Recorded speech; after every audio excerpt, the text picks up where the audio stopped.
आकाशवाणी गोरखपुर से प्रादेशिक समाचार।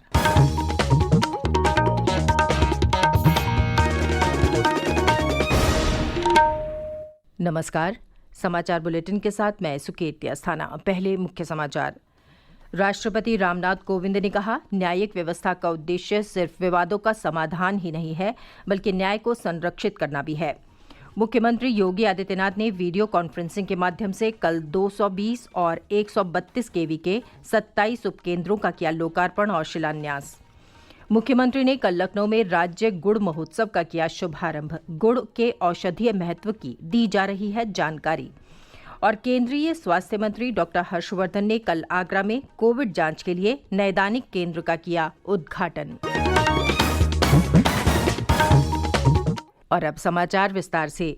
राष्ट्रपति रामनाथ कोविंद ने कहा है कि न्यायिक व्यवस्था का उद्देश्य केवल विवादों का समाधान करना ही नहीं है, बल्कि न्याय को अक्षुण्ण बनाए रखना भी है। इससे न्याय प्रक्रिया को धीमा करने वाले व्यवधानों को खत्म करने में मदद मिलेगी। अदालती कार्रवाई और प्रक्रियाओं में मौजूद लूप होल्स का निराकरण करने में न्यायपालिका को सजग रहते हुए प्रोएक्टिव भूमिका निभानी आवश्यक हो जाती है। राष्ट्रीय एवं अंतर्राष्ट्रीय स्तर पर होने वाले इनोवेशंस को अपनाकर इस लक्ष्य को प्राप्त किया जा सकता है। मुझे विश्वास है कि न्यायिक प्रशासन के इन सभी पहलुओं पर गहराई से विचार विमर्श किया जाएगा और कार्रवाई के बिंदु तय किए जाएंगे। राष्ट्रपति कल मध्य प्रदेश के जबलपुर में अखिल भारतीय राज्य न्यायिक अकादमी के निदेशकों के समारोह को संबोधित कर रहे थे। राष्ट्रपति ने कहा कि मुकदमों को तेजी से निपटाने के लिए आवश्यक प्रशिक्षण देने के साथ ही न्यायिक प्रक्रिया में प्रौद्योगिकी का इस्तेमाल करने की जरूरत है। राष्ट्रपति ने कहा कि अदालतों में बड़ी संख्या में मामले आने लगे हैं और ऐसे में ये जरूरी हो गया है कि उन्हें सही परिप्रेक्ष्य में समझा जाए तथा कम समय में निपटाया जाए। हमारी लोअर जुडिशरी देश की न्यायिक व्यवस्था का आधारभूत अंग है। उसमें प्रवेश से पहले सैद्धांतिक ज्ञान रखने वाले लॉ स्टूडेंट्स को कुशल एवं उत्कृष्ट न्यायाधीश के रूप में प्रशिक्षित करने का महत्वपूर्ण कार्य हमारी न्यायिक अकादमियां कर रही हैं। अब जरूरत है कि देश की अदालतों, विशेष रूप से जिला अदालतों में लंबित मुकदमों को शीघ्रता से निपटाने के लिए न्यायाधीशों के साथ ही अन्य जुडिशियल एवं क्वासी जुडिशियल अधिकारियों के प्रशिक्षण का दायरा भी बढ़ाया जाए। उच्चतम न्यायालय में 15 मार्च से मुकदमों की सुनवाई प्रत्यक्ष और वर्चुअल दोनों तरीकों से शुरू हो जाएगी। इसके लिए सभी तैयारियां पूरी कर ली गई हैं। शीर्ष न्यायालय ने कोविड महामारी को ध्यान में रखते हुए अदालतों में कामकाज के बारे में कई दिशा निर्देश जारी किए हैं। इसमें बार एसोसिएशनों के सुझावों को भी शामिल किया गया है। न्यायालय ने मामलों की सुनवाई प्रत्यक्ष और वर्चुअल तरीके से करने के लिए प्रायोगिक आधार पर एक पायलट योजना तैयार की है। इसके अनुसार मंगलवार, बुधवार और बृहस्पतिवार को नियमित सुनवाई के लिए मुकदमों को सूचीबद्ध किया गया है। हालांकि इस दौरान सोमवार और शुक्रवार सहित दूसरे सभी दिनों में सूचीबद्ध अन्य मामलों की सुनवाई ऑनलाइन की जाएगी। मुख्यमंत्री योगी आदित्यनाथ ने कल लखनऊ में अपने आवास से Uttar Pradesh power corporation limited द्वारा 1920 करोड़ रुपए की लागत की 220 एवं 132 केवी के 27 उपकेंद्रों का लोकार्पण और शिलान्यास किया। इस अवसर पर मुख्यमंत्री ने कहा कि राज्य में बिजली उपकेंद्रों की संख्या बढ़ने से निर्बाध बिजली आपूर्ति में सुधार होगा और बिजली का बिल जमा करने की प्रक्रिया भी सरल हो जाएगी। उन्होंने कहा कि ग्रामीण क्षेत्रों में बिजली की उपलब्धता ने किसानों की लागत को कम करके उत्पादन बढ़ाने में योगदान दिया है।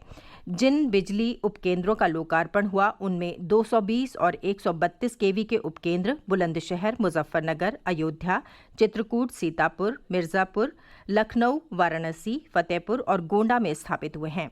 वहीं झांसी, लखनऊ, मुजफ्फरनगर, आगरा, सहारनपुर, महाराजगंज, अयोध्या, बस्ती, बांदा, बागपत और कुशीनगर में 220 केवी क्षमता के 10 और 132 केवी क्षमता के 6 पारेषण उपकेंद्रों का शिलान्यास हुआ। इन परियोजनाओं से राज्य की जनता को निर्बाध रूप से बिजली आपूर्ति सुनिश्चित की जा सकेगी। पश्चिमी उत्तर प्रदेश की अलग अलग खाप पंचायतों के प्रतिनिधियों ने कल लखनऊ में मुख्यमंत्री योगी आदित्यनाथ से मुलाकात की और उन्हें अपनी समस्याएं बताईं। मुख्यमंत्री ने उनकी समस्याओं के निराकरण के लिए हर संभव सहयोग का आश्वासन दिया है। मुख्यमंत्री ने कहा कि प्रदेश सरकार किसानों के हितों से जुड़े कार्यक्रमों और योजनाओं को पूरी गंभीरता से लागू कर रही है। इसी का परिणाम है कि प्रधानमंत्री किसान सम्मान निधि योजना के तहत उत्तर प्रदेश को सर्वोत्कृष्ट प्रदर्शन के लिए प्रथम पुरस्कार दिया गया है। ये समाचार आप आकाशवाणी गोरखपुर से सुन रहे हैं। राजधानी लखनऊ में कल से 2 दिवसीय राज्य गुड़ महोत्सव शुरू हो गया। मुख्यमंत्री योगी आदित्यनाथ ने महोत्सव का शुभारंभ किया। इसका आयोजन राजधानी के इंदिरा गांधी प्रतिष्ठान में किया जा रहा है। कार्यक्रम का उद्देश्य लोगों को गुड़ के औषधीय महत्व की जानकारी देना है। कार्यक्रम में गुड़ उत्पादकों के साथ गुड़ उत्पादन की नवीन तकनीक के बारे में चर्चा की जाएगी। गौरतलब है कि गुड़ को एक जनपद एक उत्पाद योजना के तहत अयोध्या, मुजफ्फरनगर और लखीमपुर का उत्पाद चुना गया है। एक रिपोर्ट हमारे संवाददाता से। राजधानी लखनऊ का इंदिरा गांधी प्रतिष्ठान इस समय गुड़ और शहद उत्पादों की सौंधी महक से भरा हुआ है, जहां प्रदेश के विभिन्न स्थानों से आए हुए गुड़ उत्पादकों ने अपने उत्पादों की प्रदर्शनी लगाई है। आयुर्वेद में गुड़ को पोषक तत्वों से पूर्ण और विभिन्न औषधीय गुणों से परिपूर्ण बताया गया है। कोविड-19 के दौरान गुड़ जैसे देशी स्टेमिना बूस्टर उत्पाद में लोगों का विश्वास और बढ़ा दिया है। महोत्सव में कई प्रकार के गुड़ जैसे सौंठ वाला गुड़, केसर युक्त गुड़, इलायची वाला गुड़, तिल, मूंगफली, काजू और बादाम वाले गुड़ की यहाँ स्टॉलें लगी हुई हैं। गुड़ की खीर, अमृता चाय, गुड़ का लड्डू, गुड़ की कुल्फी, गुड़ का हलवा, गुड़ का जलेबा और गुड़ की मीठी पुडिंग लोगों को बेहद आकर्षित कर रहे हैं। गन्ना मंत्री सुरेश राणा ने बताया कि इस महोत्सव से प्रदेश में गुड़ उद्योग के विकास में तेजी आएगी और वहीं गुड़ उत्पादकों की न सिर्फ स्थानीय बाजार बल्कि राष्ट्रीय और अंतर्राष्ट्रीय स्तर पर पहचान बनेगी। MS यादव, आकाशवाणी समाचार, लखनऊ। केंद्रीय स्वास्थ्य मंत्री डॉक्टर हर्षवर्धन ने कल आगरा में कोविड जांच के लिए नैदानिक केंद्र का उद्घाटन किया। इसमें रोजाना 1200 परीक्षण किए जा सकेंगे। स्वास्थ्य मंत्री ने आगरा में ICMR के राष्ट्रीय कुष्ठ रोग और सूक्ष्म जीवाणु संस्थान के भवन के नए अनुसंधान खंड का भी उद्घाटन किया, जिसमें कोविड परीक्षण प्रयोगशाला बनाई गई है। नए भवन खंड के निर्माण से बैक्टीरिया की नई किस्मों की जीनोम सीक्वेंसिंग करने और दवाएं बनाने में मदद मिलेगी। इस अवसर पर डॉक्टर हर्षवर्धन ने महामारी से निपटने में ICMR की भूमिका की सराहना की। उन्होंने देश से तपेदिक के उन्मूलन में संस्थान के प्रयासों को सराहा। मुख्यमंत्री योगी आदित्यनाथ ने कहा है कि अयोध्या में भारत के अलावा दुनिया के अन्य देशों की रामलीलाओं का भी आयोजन किया जाना चाहिए। श्री योगी कल लखनऊ में रामायण विश्व महाकोश के पहले संस्करण का विमोचन और कार्यशाला के उद्घाटन कार्यक्रम को संबोधित कर रहे थे। उन्होंने कहा कि रामायण विश्व महाकोश हमें विज्ञान और आध्यात्म के अनछुए पहलुओं को जानने का अवसर देगा। श्री योगी ने प्राचीन पांडुलिपियों को संरक्षित करने पर जोर दिया। उन्होंने कहा कि पांडुलिपियों को संरक्षित करने के साथ ही इन्हें अगली पीढ़ी को डिजिटल स्वरूप में उपलब्ध कराना चाहिए। प्रदेश सरकार द्वारा महिलाओं के सशक्तिकरण के लिए चलाए जा रहे मिशन शक्ति के तहत कल अयोध्या में श्रम विभाग ने पंजीकृत श्रमिकों की पत्नियों और बेटियों को विभिन्न योजनाओं से लाभान्वित किया।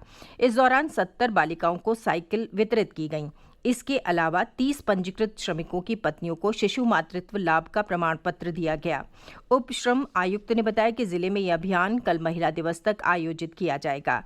उन्होंने पंजीकरण से छूट गए श्रमिकों से अपील की है कि वो आगामी 30 मार्च तक अपने नजदीकी जन सेवा केंद्र पर जाकर निःशुल्क पंजीकरण कराएं। देश में अब तक 1,94,97,000 से अधिक लोगों को कोविड से बचाव के टीके लगाए जा चुके हैं। केंद्रीय स्वास्थ्य मंत्रालय का कहना है कि पिछले 24 घंटे में वैक्सीन की 14,92,201 खुराक दी गई। इस बीच देश में कोविड से स्वस्थ होने की दर 96.98% हो गई है। अब तक कोविड-19 से 1,08,00,000 से अधिक रोगी ठीक हो चुके हैं। सरकार ने अब गाड़ियों में चालक के साथ वाली सीट के लिए भी एयरबैग की व्यवस्था करना अनिवार्य कर दिया है। सड़क परिवहन और राजमार्ग मंत्रालय ने इस संबंध में अधिसूचना जारी की है। अधिसूचना के अनुसार इस वर्ष 1 अप्रैल से तैयार किए जाने वाले नए मॉडलों में चालक के बगल वाली सीट पर बैठे व्यक्ति के लिए भी एयरबैग की व्यवस्था करनी होगी। 31 अगस्त से मौजूदा मॉडलों में भी एयरबैग फिट करवाना होगा। और अंत में इस बुलेटिन के मुख्य समाचार एक बार फिर। राष्ट्रपति रामनाथ कोविंद ने कहा, न्यायिक व्यवस्था का उद्देश्य सिर्फ विवादों का समाधान ही नहीं है बल्कि न्याय को संरक्षित करना भी है।